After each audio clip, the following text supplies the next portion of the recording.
If the pandemic has shown us one thing, it is how the public health response in any given jurisdiction seems to matter less than the narrative that a bureaucracy is able to spin. Here in Australia, we have our own COVID celebrities, the Jeanette Youngs and Kerry Chance of the world, who have risen through prominence in daily press conferences. Young, despite being caught out spreading misinformation about the pandemic, has gone on to receive a cushy appointment of governor by Premier Anastasia Palaszczuk. A nice gift for an obedient health leader who always followed the polling. Sorry, I mean the health advice. And in America, one man with a rather questionable COVID response record has emerged as a global celebrity. That's right, it is Anthony Fauci, the man leading America's COVID response. Now, the media loves Fauci because he got in plenty of public feuds with former President Donald Trump. But here are the facts. While he's been leading the US COVID response, 720,000 Americans have died and 44 million were infected. In the early days of the pandemic, he argued against travel bans and to China, and he flip-flopped about mask messaging, originally saying they were not needed for the general public. But he clashed with Trump, so now he's being turned into a medical deity. Have a listen to this trailer for the upcoming Disney Plus Fauci doco.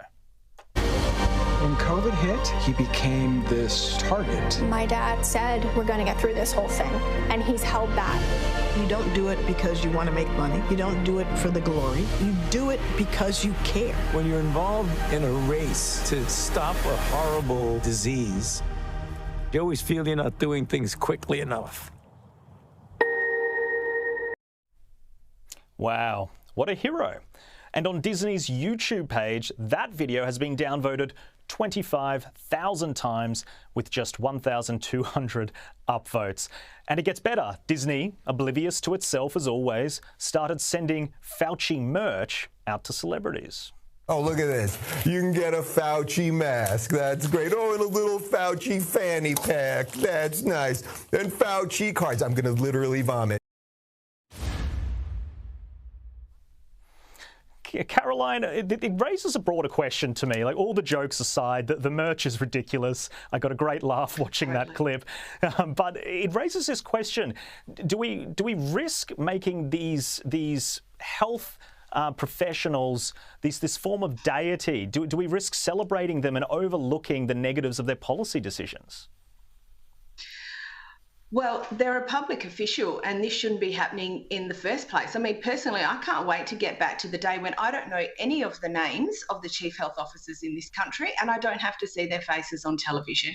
Yes, they have worked hard, but they are ultimately bureaucrats. They are not elected. They are not elected. And I just think it's just totally over the top. I find this quite extraordinary. I mean, look, Disney Plus, you know, they do like a fairy tale. So I think this here will fit nicely into some of their back catalogue. But it's over the top. It is just so unbelievably over the top. And the thing is, it has a lot of downvotes on YouTube. It has also been panned to within an inch of its life on Rotten Tomatoes. And that's because the people, they can sniff out BS 50 feet in bad light. They know that this here is just a total fluff piece. They are not interested in a fluff piece. They have gone through a very traumatic 18 months. They want to get on with their life and they're not really interested in this sort of revisionism towards the tail end, just to make sure everyone's legacies are nice and rosy going forward. Caleb, that's a good point. It really is the Fauci fairy tale, isn't it? Yes, and going back to your earlier point, I don't think we risk making these people deities. I think we've already done it, particularly here in Australia. I mean, you know, you look at Nicola Spurrier, Professor Nicola Spurrier down in South Australia. You know, people call her Saint Nicola. People are driving around with these stickers on the backs of their cars with her done up like a saint. You know, we've done this to these people who basically have done their jobs. 2 years ago, we had absolutely no idea who they were. On their advice, many people have been locked down for hundreds and hundreds of days, particularly here in Victoria. People have lost their businesses, they've lost their livelihoods. You know, there's another side to the decisions these people make.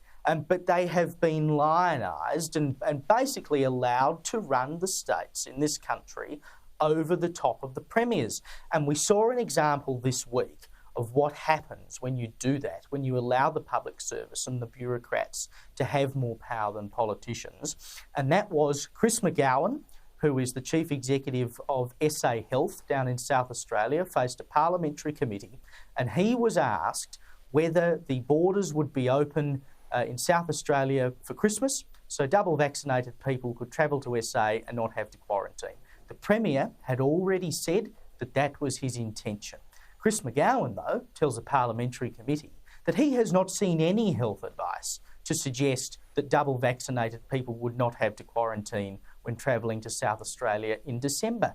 He has openly, publicly said the exact opposite to what the Premier has said, because we have now made it so that public servants and bureaucrats feel like they have more power than elected officials. I can't think of another time when a public servant would have so blatantly said the exact opposite of what the Premier had said. We must remember that politicians are elected to lead, and if we continue to lionise and deify these people, like Spurrier and Kerry Chant and Brett Sutton or whoever, I mean, we may as well have a benevolent dictatorship. Who needs politicians? We can just let these people run the show. Yeah, exactly. Look, science can tell you what will happen if you do something, but it cannot tell you and gauge what the public is prepared to live with from acceptable risk.